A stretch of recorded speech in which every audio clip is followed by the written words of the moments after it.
দর্শক, আমার সামনে যে গরুটিকে আপনারা দেখছেন, এই গরুটিকে বলা হচ্ছে চায়না গরু। অন্যান্য যেই স্বাভাবিক যেই গবাদি পশু রয়েছে তার থেকে এর মুখটা যদি আপনারা দেখেন একটু ভিন্নতর লক্ষ্য করবেন। আর এই গরুটিকে নিয়ে এবারের গরুর হাটে চাঞ্চল্য তৈরি হয়েছে এবং আমরা কথা বলে জানতে পেরেছি এই গরুটির দাম নির্ধারণ করা হয়েছে 3 লক্ষ টাকা। আপনারা যদি দেখেন যে তার বাচ্চাটা কিন্তু একদম দেখতে দেশীয় গরুর মতোই, এবং দর্শনার্থী যারা এই গরুটিকে খবর পেয়ে যারা দেখতে আসেন তারা কিন্তু এই গরুটিকে দেশীয় গরু বলেই কিন্তু দাবি করছেন। এবং তার যেই মুখের যেই স্ট্রাকচারটা আপনারা দেখেছেন, এটিকে কিন্তু একটি রোগ হিসেবে ধরা হচ্ছে। অনেকেই মনে করছেন যে এটি কোনো অসুখের কারণে এই গরুর মুখে এই অবস্থা হয়েছে। আসলেই কি এটি চায়না গরু নাকি এটি নিয়ে কোনো গুজব তৈরি করা হচ্ছে, সেই বিষয়টি আজকে জানানোর চেষ্টা করব। তার আগে গরুটিকে একটু দেখাই। আমাদের যে দেশীয় গবাদি পশু পাওয়া যায় দেখতে কিছুটা সেরকম হলো, গায়ের রঙে একটু পার্থক্য হয়েছে।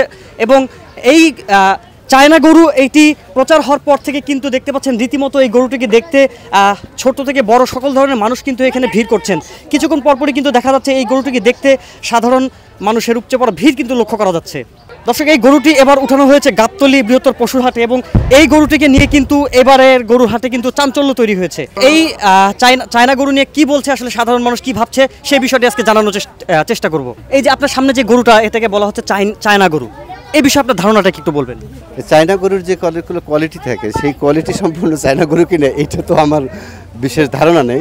তবে এখন ওই যে ওর মুখটা বা ওর একটু আলাদা একটু কোয়ালিটি বোঝা যায় যে এটা চায়না গরু, কিন্তু আসলে চায়না গরু এটা পর্যবেক্ষণের জন্য লোক আছে বা যারা পশু ওরা বলতে পারবে এটা চায়না গরু কিনে, কিন্তু আসলে এখানে মানুষকে বলা হইতেছে চায়না গরু অ্যাডভাইসের জন্য না এটাকে পার্চু করার জন্য, এটা তো আমার একটু হেডেকে দেয় না। এটাকে গুজব মনে করছেন কিনা? না, যেহেতু সামনাসামনি গুজব কীভাবে মনে করা, কিন্তু নামের উপরে গুজব হতে পারে, কিন্তু গরুটা তো এখানে উপস্থিত। যাই হ্যাভ সিন, এটা তো দেখাই যায় যে একটা গরুটা এখানে আছে বা কিছু, তাহলে আমি তো মনে করতে পারি না যে এটা চায়না গরু কিনা। সেটা তো ডিফেন্ড করবে ওনরা, তাই না?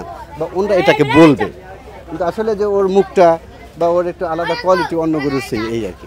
দেশীয় যেই গবাদি পশু আছে আর এই পশুটার ভিতরে আপনি পার্থক্য কি দেখলেন? একটু পার্থক্য দেখলাম ওর মুখটা এবং রংটা, এবং ওর একটু আলাদা একটু আর্ট আলাদা একটু, কিন্তু অতটা এসেনশিয়াল কোনো কিছু নাই গরুর ভিতরে। হাইলাইট করার জন্য এই বিষয়, গরুটি দেখতে আমাদের বাংলাদেশের মতো লাগে, কিন্তু একটা ইন্টারেস্ট একটা বিষয় বলি, এই গরু যদি চায়না হয়ে থাকে বাচ্চারা তাহলে চায়না গরুর মতোই হবে, কিন্তু বাচ্চাটা দেখেন নর্মাল দেশি গরুর মতোই হয়েছে। মালিক পক্ষ থেকে বলা হচ্ছে যে গরুটি চায়না থেকে বিমানে করে আনা হয়েছে, এটার দাম 3 লক্ষ টাকা, কিন্তু এটা একবার অযৌক্তিক কথা কোনো যুক্তিসঙ্গত কিছু নাই।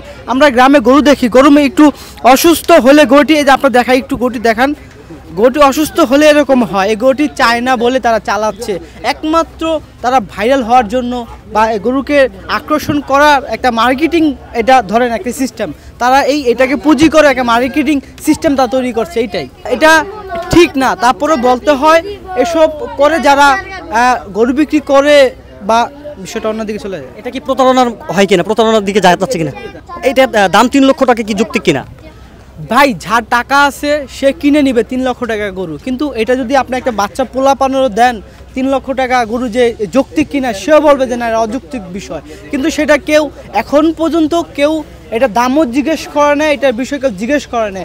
হয়তো বা কেউ আসছে, দেখতেছে, পছন্দ হয়েছে, বাচ্চা চলে যেতেছে, কেউ দাম দেওয়ারও বিষয় কেউ কথা বলতেছে না, বা এটা অযৌক্তিক একটা বিষয়, একটা যে দাম বলা হচ্ছে মালিক পক্ষ থেকে 3 লক্ষ টাকা, এটা একটা অযৌক্তিক দাম মনে হয় আমার কাছে। কিন্তু এটা হচ্ছে বিক্রি করার জন্য সে বলে না, সে বলে একটা তার মার্কেটিং সিস্টেম সে তৈরি করার জন্য 3 লক্ষ টাকা দাম চাচ্ছে। যে মালিক পক্ষ 3 লক্ষ টাকা দাম চাচ্ছে, তারা আরও গরু বিক্রি করার জন্য, একমাত্র আকর্ষণ করার জন্য গরুটি মূলত আনা, এজন্যই সে 3 লক্ষ টাকা দাম চাচ্ছে। এটা একবার ভাই অযৌক্তিক একটা বিষয়। 3 লক্ষ টাকা দিয়ে গরু কেউ কিনবে না ভাই। বাংলাদেশে মানুষ বিবেকহীন হয় না, তাদের বিবেক এখনো কমন সেন্স আছে, তারা 3 লক্ষ টাকা দিয়ে গরু কিনবে, এটা একবার অযৌক্তিক একটা বিষয়। এই গরুটি বাংলাদেশের ভাই, আপনি এটা পরীক্ষা ডিএনএ টেস্ট করেন, গরুর ডিএনএ টেস্ট করেন, দেখবেন এই গরু বাংলাদেশেরই। এটা চায়না বলতে আছে একবার একটা ভিত্তিহীন কথা তারা বলতে আছে ভাই, এটা বাংলাদেশের গরু।